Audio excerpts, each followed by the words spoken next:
This is Movers and Shakers, where we interview the upcoming generation of Make It Happen multifamily investors to share their story. Welcome to the Movers and Shakers podcast. My name is Gino Barbaro, co-founder of Jake Gino, multifamily investor, educator, father, mentor, and I am joined by my co-host, my brosif, Joshua Ryan Rusin, the community director here at Jake Gino. Josh, how are you today? Gino, making it happen. Coming off a high of Multifamily Mastery Live here. We got the whole community together, had some really powerful speakers like Eric Thomas, Cole Hatter, Jim Shields. So much value shared that weekend. What's going on over there in Florida? The weather's still nice. It's still warm down here. The event was in Orlando. So the key takeaways, Josh, that I took at the event were there's a lot of education there, but it's great for the networking ability. It's great to meet vendors there. It's great to meet potential partners there. And our guest that's going to be on today took 16 hours to get there. So anyone who has a make it happen mindset can make it happen. And if you have a big enough why, you'll figure out how to get to these events, because these events are powerful. I would tell everyone to go to at least 2 to 3 events a year, because there's networking there. You're going to learn from people who are doing it. You're just going to be inspired and energized. And like Eric Thomas said, it's all about execution, and it's about that energy that you have. I think a lot of the attendees that were really energized this past weekend, they're going to be able to carry that energy forward all the way to the end of the year. And then Europe starts. Let's start it up again. Love it. Absolutely. And speaking of today's guest, we have Vince Gethings. Now, he's the owner of Villanatics LLC and co-owner of Tri-City Equity Group that's based out of Midland, Michigan. They specialize in using creative financing to acquire underperforming multifamily properties that can be repositioned to increase the net operating income. Currently, he owns and manages 72 units. Now, a little bit more about Vince. He's been active duty Air Force since 2006, where he currently serves as a career assistance advisor stationed at Joint Base Pearl Harbor, Hickam, Hawaii. Vince has been investing in multifamily real estate since 2016 and handles market research, underwriting, due diligence, strategic planning, negotiations, and additionally, he has a passion for financial education, where he routinely mentors groups and individuals on budgeting, investing, and researching financial independence. Furthermore, he's a senior at Embry-Riddle Aeronautical University, where he's pursuing a bachelor's degree in aeronautics.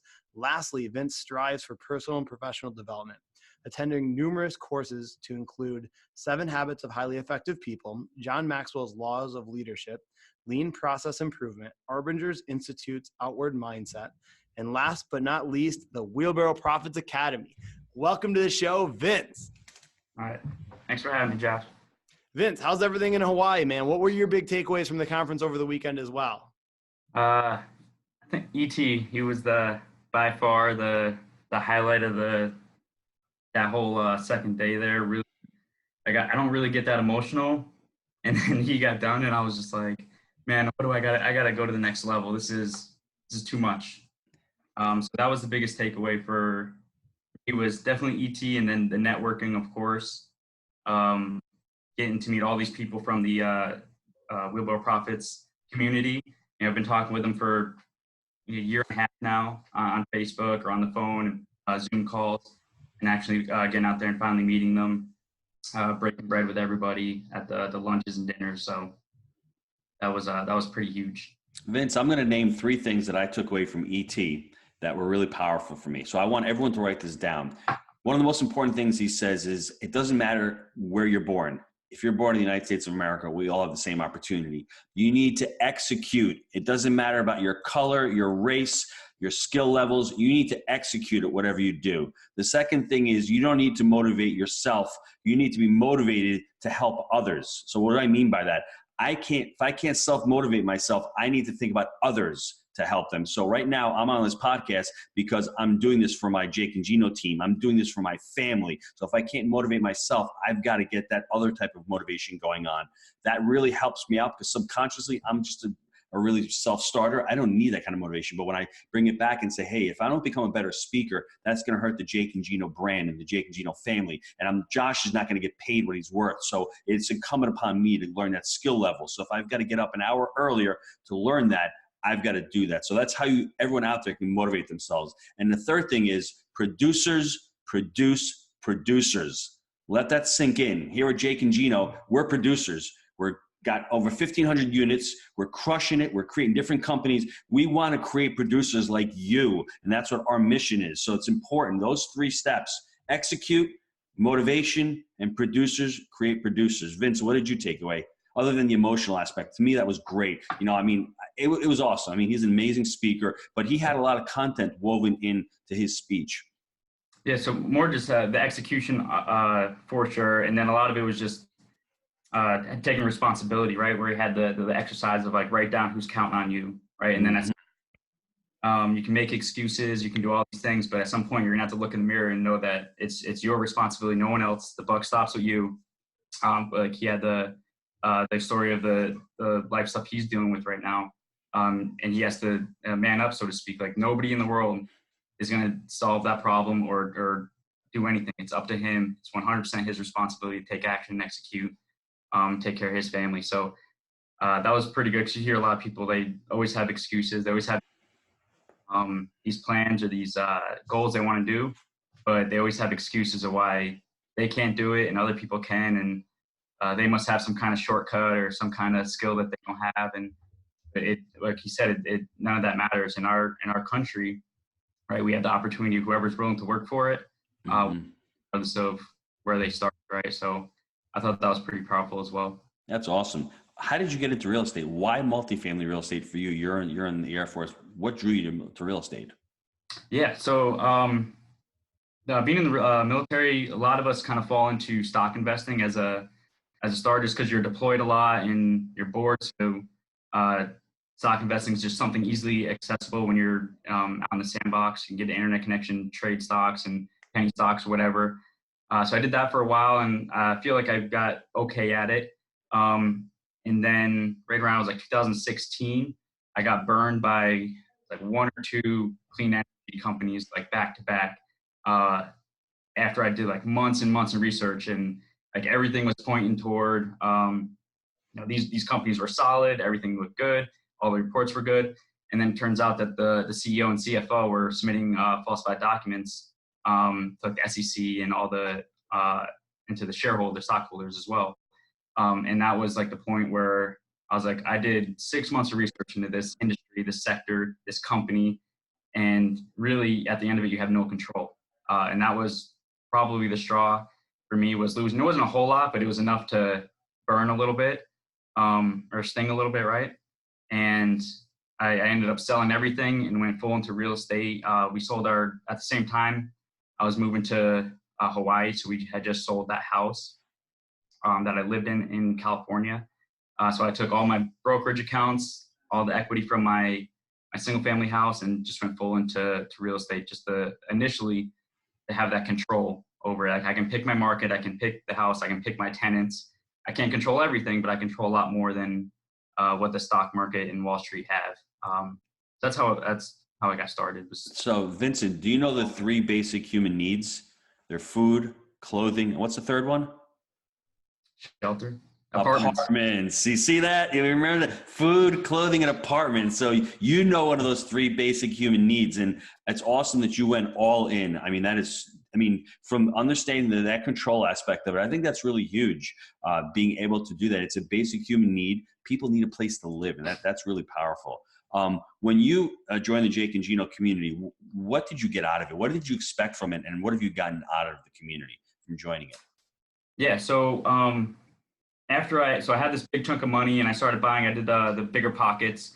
You know, they kind of focus on smaller properties, the duplexes and the fourplexes. So I did that. Bought up about 20 units my first year, or 19 units, right. Duplexes and hodgepodge portfolio fourplexes and whatnot. And then I hit a plateau right around 2018, right when I met you guys in your podcast. Was like I hit this plateau and I couldn't get past that residential market to go into the commercial market. There was something I was missing. And that's why I started, going back to the drawing board, going back to education, figuring out how to make that leap. Because I had another, aha moment, which is one of my 4 units. I put about 80 grand into it, fixed it up, brought rents, $150 per unit. went to go get it appraised to do the BRRRR strategy, where buy, rehab, refinance. Mm-hmm. And it appraised for the exact dollar amount I bought it from prior. So that was like, okay, I'm done with residential, right? I want to have more control. You can't force appreciation in residential properties, the sub 5 unit, like you can on commercial. Commercial, you increase NOI, property value goes up. So that was the aha moment. And I was like, okay, I need a scale. I need commercial. I need somebody to help me get me there. And that's when I found the Wilbur Croft Academy and you, Gino, and Jake. So that's great. Another thing we stressed this weekend was education times action equals what, Vince? What was it? Results? Yes. See that? Education times action equals results. Everybody out there, Vince is taking massive action. I was taking massive action 10 years ago. Vince actually went back and got more education because he didn't know the multifamily home space. He invested in his education. And that's important. And I think, I don't want to put words in your mouth, but let me know what you learned from the education, what you took away from it. For me, it dramatically shortened my learning curve. I was able to avoid certain mistakes. I was able to network and partner and mastermind with people who are a lot smarter than me. Those are some of the things that I got from my education, because we're both big, massive action takers. But if you're taking the wrong actions, you're going to get the wrong results. So what did you learn from the platform specifically? Oh, definitely just the systems, the proof of concept. Like, obviously before I got to know you and talk to you, I was like, well, these guys just did, I think we're at 1,000 units or just get crested 1,000 units. I was like, well, they did this. They're have these systems they're giving out to the community here. They must work. So just being able to use your systems so I'm not reinventing the wheel, like you're talking about shortening that learning curve. Definitely breaking down how you developed systems. What was the issue you ran into, right? That was the catalyst to implementing this new process or this new system, or what to watch out for. So that full circle of how these systems make, because anybody can just put a checklist on a PDF and email it to people. Mm-hmm. System, but the platform actually explained, this is how we messed up the first time, and this is the system that we created. And so you understand how it's created. And a lot of it with multifamily, larger multifamilies, is you don't know what you don't know. So I would have never have known that RUBS existed. I would never known what cost segregation meant if I wasn't in the platform and learning that from the modules and all the manage right. Everything in there was just gold, especially the manage. So manage right. I don't want to excite you, but Jake and I are in my studio today. We've recorded 2 new manage right videos, one on KPIs and one on procedures for property management companies. This is all behind the curtain. This is just for the Jake and Gino community. So those are important things. If you're third-party property management, what KPIs do you specifically need? And we go over this on the weekly lessons, but we've created those videos for it. And also, one thing I took away from the weekend was the business building. Remember the 3 things: the people, the systems, and the culture? We dive into that in a 3rd video for the Academy. So as soon as they're done, my wife's actually editing them right now. I'm going to send them out to the Academy, but I want you to watch them because I think they're really going to help you for the manage right systems. And it's exciting because we're constantly learning, and I'm learning stuff all the time, and that's part of it. We're constantly educating. And there's something that really caught my mind when you said that. What is it worth when somebody teaches you about RUBS? Because I never knew about RUBS 10 years ago either, or cost segregation. It's game changing, right? So if you pay $10,000 or $20,000 or $50,000 for that knowledge, but you utilize it one time, your ROI is infinite because it's going to continue to go forward. So that's a really big point that you made. There's things you don't know that you don't know. That's really powerful. I love that. Let me ask you, how do you invest from Hawaii to mainland USA? Because I have a lot of people out there and their objection is, I can't go out of my market. Well, you're going out of the continent. How does that work? How do you do that? Yeah, so that was my original business, Villanatics, was on me not being involved out of necessity rather than the retirement plan of it forget it. Like, I had to develop my entire business from scratch with me not being there. So I went out and I researched the market first, and then I started building the teams. Before I even bought my first 4 unit, I built all the teams first. So I went out and, okay, who needs to be on my team?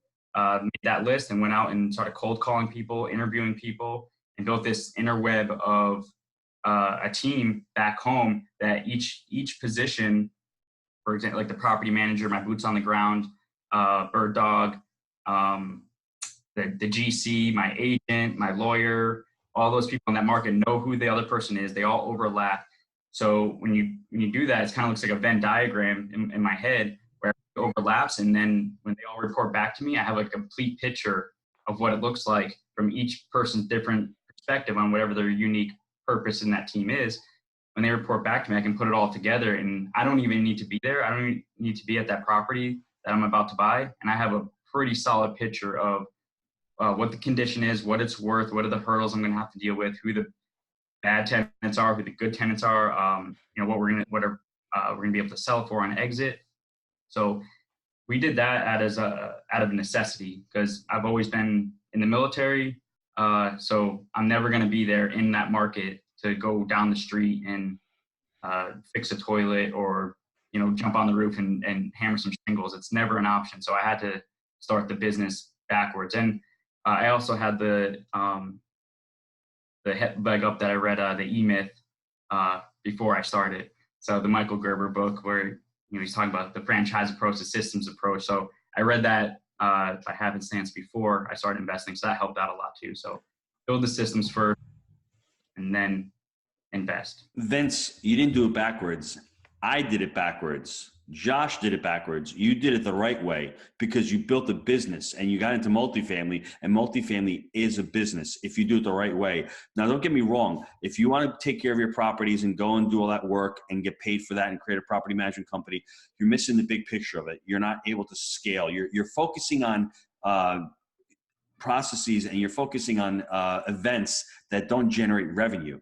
You're focusing on events that are going to generate revenue, whether you're underwriting the deals, you're creating a business out of it. A lot of people, when they get into it, they're micromanaging it, and they think that real estate is tenants, toilets, and trash. It's not that. Real estate is all about debt and taxes. That's what it's about. And it's about managing an asset. So you started the right way. I think everyone on that podcast, there's the golden nugget right there. Start with choosing the market. Once you have that market crystallized, then start adding team members on. You're going to, obviously the broker is the most important one because you want to get deal flow, right? But after that, if you have an army behind you, when you close the deal, you're going to have the title company there. You're going to have your CPA there. You're going to have possibly a syndication company there. You're probably going to have an inspector there. You probably have a construction company there. So all those people fall into place. And don't freak out if you don't have one when you start, but that's with the end in mind. That will come. So that is awesome.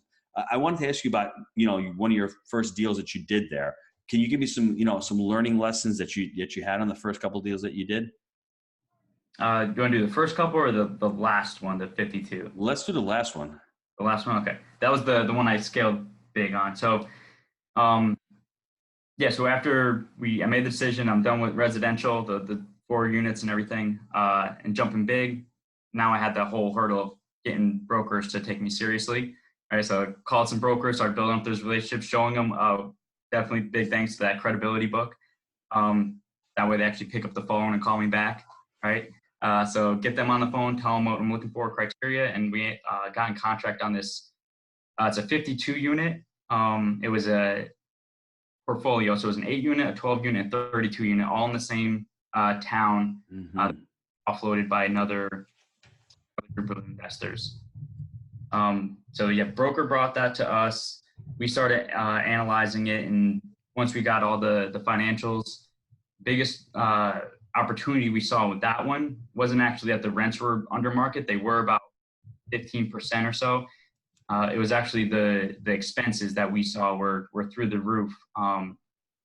They had, once we added up the property management, it was like 27% property management because they had property management payroll and also collecting fees, right? They had a maintenance man on payroll and also collecting fees, right? So once I added all this stuff up, I was like, okay, just by taking that in-house and nixing those 2 jobs on day one, the deal was viable, cash flowed well. And then once we add in rubs, since we add in cost seg, once we add in getting the rent stabilized and the rent roll stabilized, this deal ended up being a home run.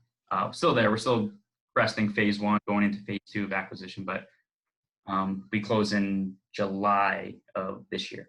So let me just, I guess, want to bookend that. So what Vince saw was the value add. And we always think about raising rents.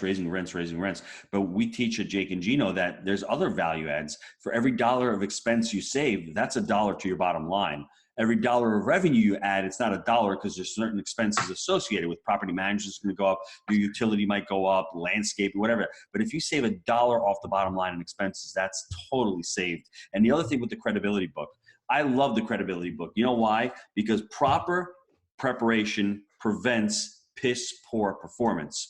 When you're properly prepared, you're in the military, you know it.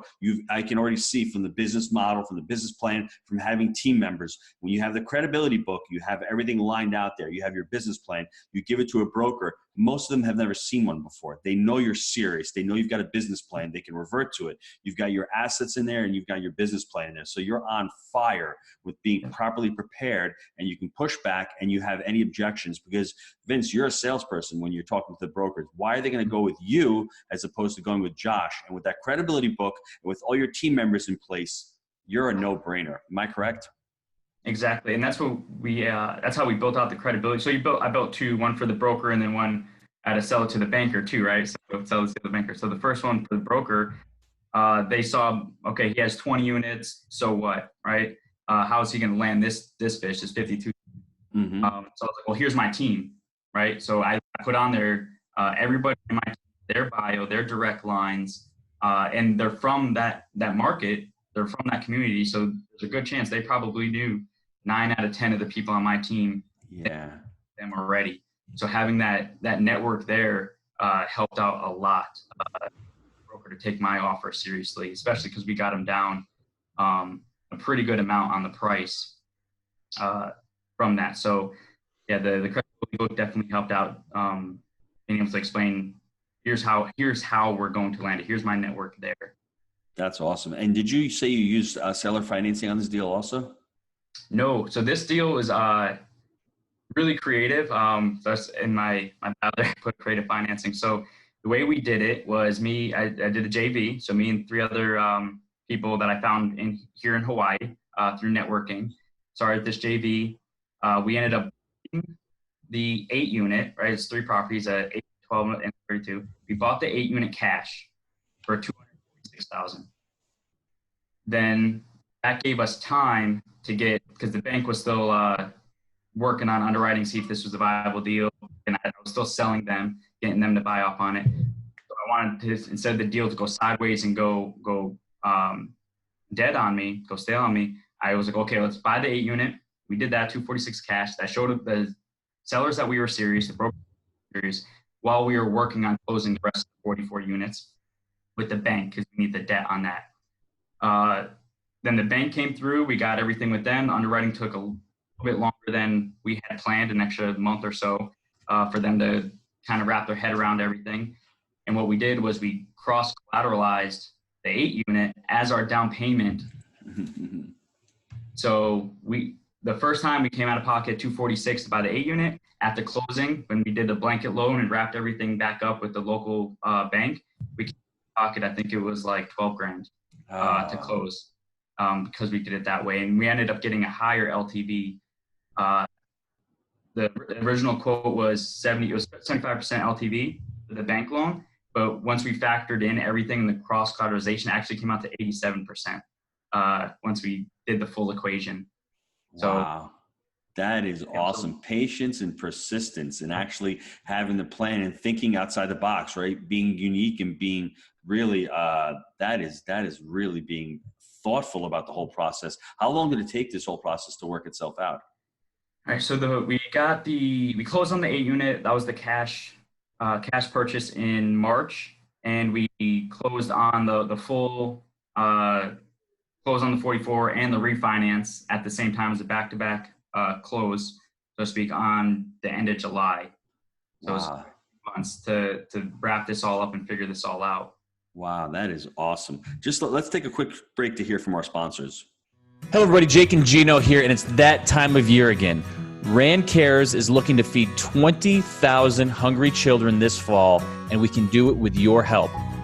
Our mission is to improve the lives of others by creating communities that allow people to become the best versions of themselves. Rand Cares was created to help further this mission. please visit our Jake and Gino Facebook page and click the Rand Cares link pinned to the top of the page to donate and help fulfill our mission by feeding 20,000 hungry kids this fall. Thank you for partnering with our family of companies to make a huge impact in our community.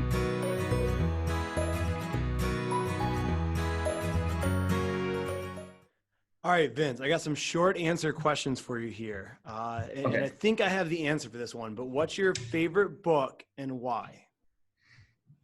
Yeah, so everybody probably says Rich Dad. And that was definitely one of the paradigm shifting books. But for me, I think Never Split the Difference is my favorite book when it comes to the biggest ROI that I've ever had from reading 300 pages. That book alone has made me probably 150 grand just this year alone. Just being able to be confident in negotiating and understanding the psychology of negotiating that's an incredible book. But the biggest mindset shift was probably the 10X rule by Grant Cardone. Because my original goal in real estate was like, okay, I'm going to get 20 units, pay them off, and then that's going to be my retirement fund, right? So I was thinking small, and that was viable. I read the 10X rule, and Grant Cardone kind of gets in your head of like, he does a pretty brash, right? But he gets in your head and he's like, yes, got to think bigger. So then I went from 20 units to 200 units, right? So my 10-year goal was 20 units, which I did in about a year. But now my goal was 200 units, and I'm already at 72 6 months later. So taking that massive action, right, is no excuse not to. So those are the two. I know you said one, but Never Split the Difference and the 10X rule. And the honeybee. Honeybee's good too. I got that. Yes, the honeybee. So what's really cool, Vince, about that is that you don't know what you don't know about that either, right? When I set goals, the same thing. You set a goal number, but the amazing thing that happens, I want everyone to hear this because it's really powerful and it's really important. Once you get into your first deal, the momentum you create, the relationships you create, going to another live event, going to meetups, meeting new investors, they see you're successful, and success breeds success. And all of a sudden they want to hang out with Vince. And Vince, how'd you do that? You're in Hawaii, you're working full time. How do you have 70 units? And you start attracting more capital and you start attracting more deals, and the brokers start calling you back. Wow, that's a novel idea because you're closing deals and you're not wasting their time and you're not being a tire kicker. So those goals write down, but always think big, because once you get into the game and you do your first deal, all of a sudden the opportunity starts opening up and the momentum starts coming to play. So that's exactly what's going to happen to you. And if you got 72 units in 6 months, 3 years from now, you'll probably have 500 units without batting an eye. That's huge. All right. What about best habit for success and why? Best habit is just take action. For me, I think I got a little bit of ADD, so I can't sit there and do the analysis paralysis that really cripples most people. I know most of my peers, most of my friends that are really smart, but they freeze up when they have to execute and they take action.